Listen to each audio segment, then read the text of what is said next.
just finished a big costume project and I'm about to start on a new big costume project, so I thought for this video I'd take it a little bit easy and just chat with you about the reasons why, in my opinion, Regency is the best era to get started in if you are new to historical costuming.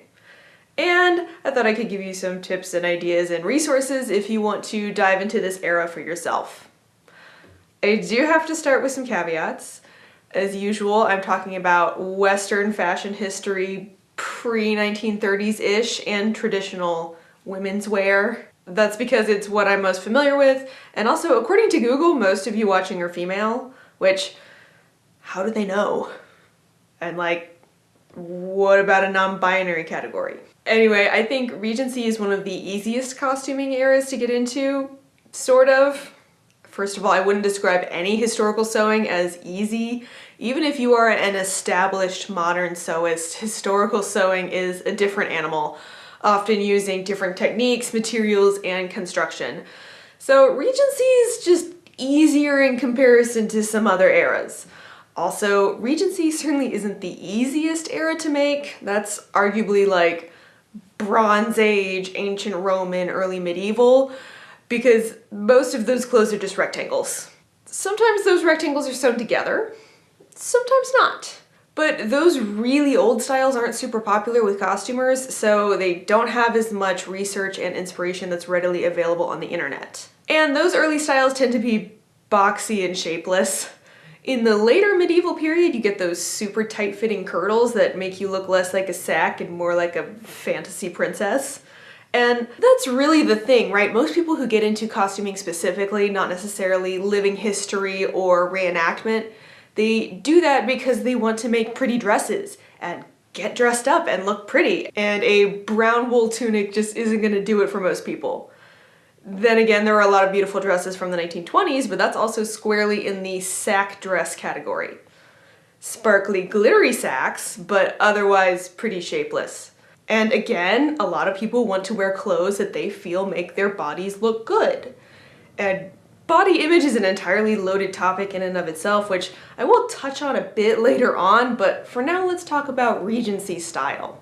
The broadest timeline for Regency fashion would cover roughly 1790 to 1825-ish, with the height around the 18 teens.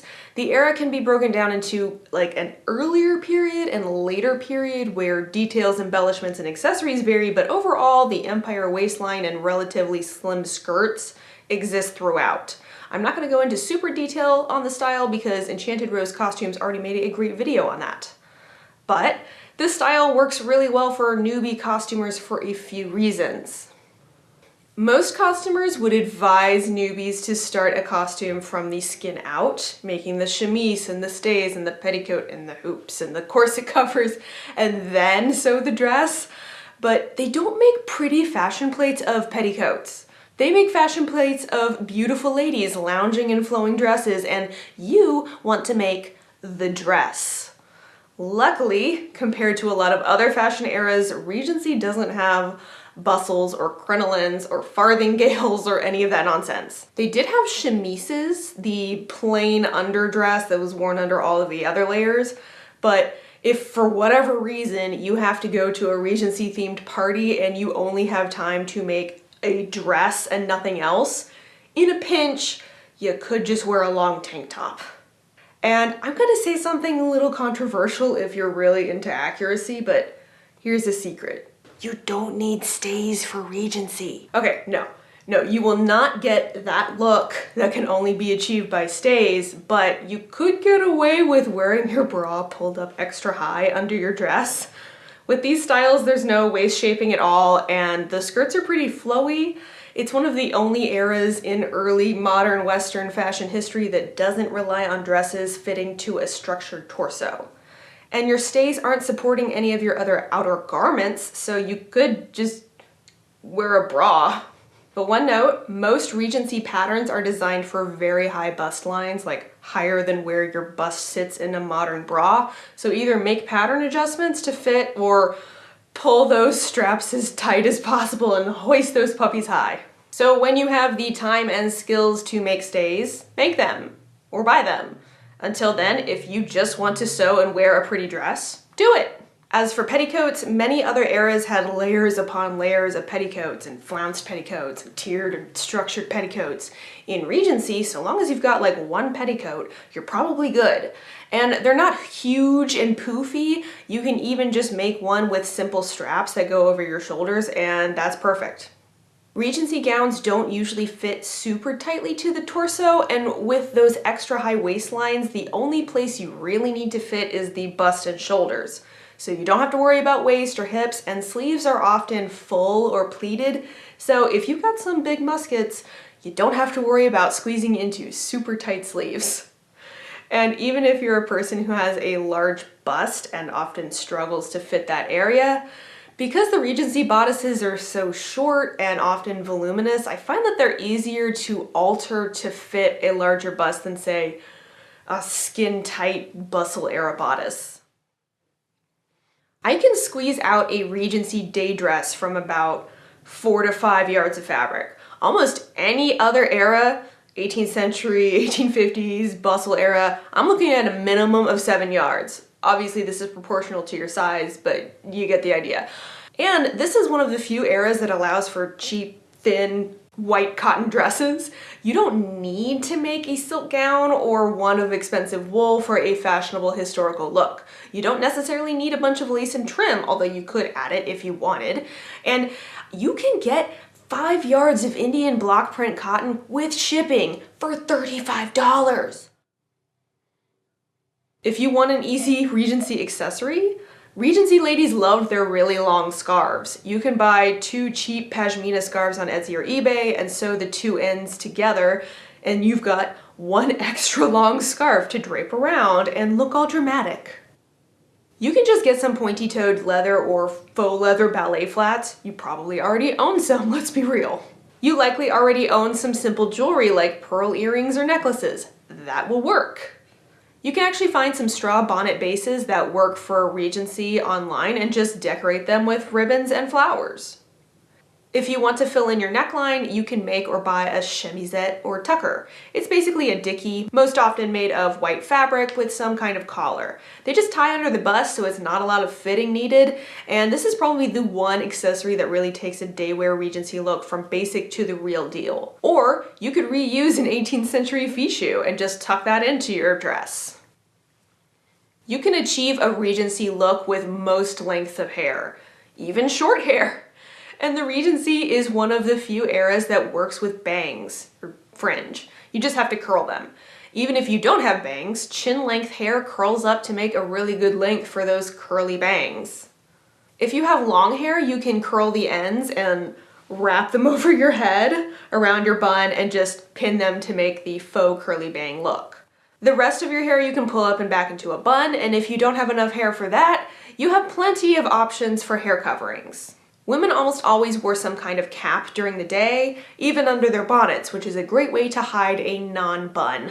Turbans were a popular headdressing, which can either be made by artfully wrapping a piece of silk and pinning it to your hair with a combo of bobby pins and straight sewing pins. Or you can sew a wad of fabric to a band, add a feather, and put that on your head. If your hair is already curly, that's perfect. If you're the type of person who wants a reason to wear your dress somewhere themed and not just looking fly out on the street, the Jane Austen Society has numerous chapters across the United States. Obviously, Regency is a very popular time period in the UK, and people really like Regency around the world, so you can likely find some kind of themed event in a major city in your country. So let's say you're convinced and want to make a Regency costume. This is obviously not an exhaustive list, just stuff I'd recommend if you're starting out. If I could recommend one dress pattern, it would be number 126 from Laughing Moon, because it is an apron front dress. This was a style popular in the earlier half of the period, and it's great because it closes in the front so you can get dressed by yourself.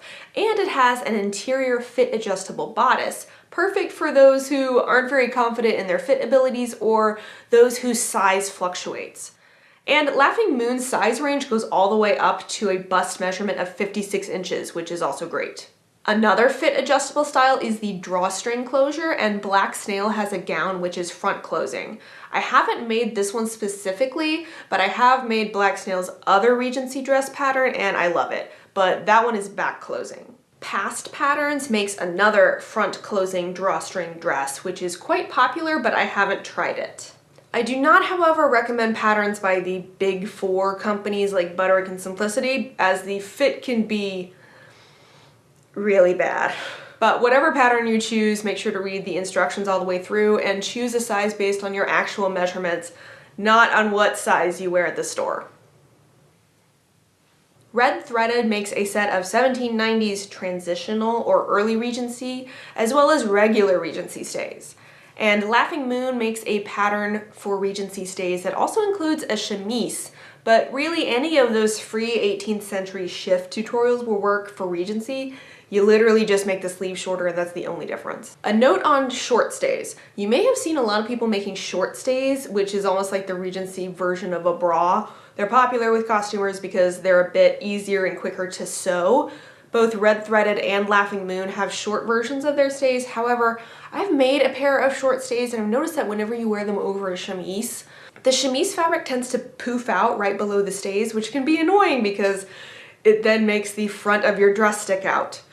This might not be a problem with the earlier Regency designs where the dress front is gathered, but later designs which have a flat front, it can cause bulkiness there. So if you're going to do stays, I'd actually recommend sewing long stays for that reason. If you don't want to draft one yourself using a free online tutorial, Laughing Moon makes a simple bodiced petticoat pattern. Fashions Revisited has a nice chemisette pattern. This Laughing Moon pattern has a variety of designs, although not all are appropriate for the Regency period. There's also a simple free tutorial and pattern from Amy Victorian Armoire. I've linked to a few cap patterns in the description that range from 18th century through the 1840s. Generally, the rounder and more bowl-like the crown is, the earlier the style, and the more the fullness is moved up and back for that Regency buns with the flatter sides, the later it is. A few popular 18th century styles lasted through into the Regency period as well. If you want to go for that classic white Regency dress look, search for white cotton voile, lawn, either plain or with stripes, woven texture, fine embroidery, or Swiss dot. The key is that the fabric has to be very soft and thin. It's okay if it's transparent as long as you're wearing opaque petticoats underneath. I usually line my bodices with white muslin anyway. Striped cotton and linens were popular, as well as small print cottons. Indian block print cottons were very popular during the Regency. There are literally hundreds of sellers on Etsy from India selling block print cottons on very fine, lightweight fabric, which is perfect for this time period. You just gotta find a print that works. Generally, you want to look for small, like 1 inch or smaller, repeating floral designs. In general, cotton doesn't take color from natural dye stuffs very well, and the natural dyes tend to fade unevenly, so we don't often see one solid color cottons in this era other than white and sometimes black. If you want to get fancy, you could go with silk taffeta or satin or figured silk. Stick with solids over stripes if you don't want to worry about pattern matching and want to be the most economical with your expensive silk. Thin white cotton, linen, and silk organza could be used for caps. Rayon ribbon looks a lot like silk for trimming bonnets and making ribbon sashes. If you're new to millinery, the easiest thing would be to buy a straw or felt hat base and decorate it yourself. If you want to try your hand at making your own bonnet, the easiest designs would be the soft crown styles where the only structured part is the brim. And in a pinch, if you're going to a ball and need to cover your hair, you can just drape some fabric into a turban on your head. Regency jewelry tends to be very classic and often understated. If you want to buy some pieces, there are several online retailers who sell recreations, and you can't go wrong with red coral beads. This is an era in which we don't have pockets in our dresses, and that's due to the nature of the slim, often sheer skirt, which would just show all of the lumpy stuff hiding in your pockets. Enter the reticule, a dainty little handbag for Regency ladies to hold their iPhones in. If you want to make one yourself, there are a couple patterns in the American Duchess Guide to 18th Century Dressmaking, and Cluster Frock has a clever tutorial for a tulip reticule. I think we need to address the fact that a lot of people come into costuming because they want to make pretty dresses and look pretty in them, but we tend to bring our modern standards of beauty with us into our historical fashions, and that includes body image issues and preconceived notions about how our bodies are going to look in a historical dress. I know I have had that experience before. The Regency style with its high waist and slim skirts can look really different than the modern silhouette that we're used to, and I can easily see how some people might say, oh, well, I won't look good in that because my blank is too blank. Look, all I can say is that everyone's body image journey is their own, but people have existed throughout history who were all shapes and sizes, and they all wore the fashionable dress of their time. And if you don't love Regency style for aesthetic reasons, that's fine. But if you don't want to try it because you're worried about how you might look in it, you know, I just say, like, give it a shot because you might end up loving it. In any case, I want to know your thoughts. Have you sewn Regency before? What do you like about it? What do you not like about it? Do you have any questions? Do you think a different era is better for beginners? Are you worried about getting started? Let me know. And as always, thank you so much for watching. If this was helpful, please give this video a like. You can subscribe if you want to stick around, and I'll see you all in a couple weeks with another costuming adventure. Until then, happy sewing!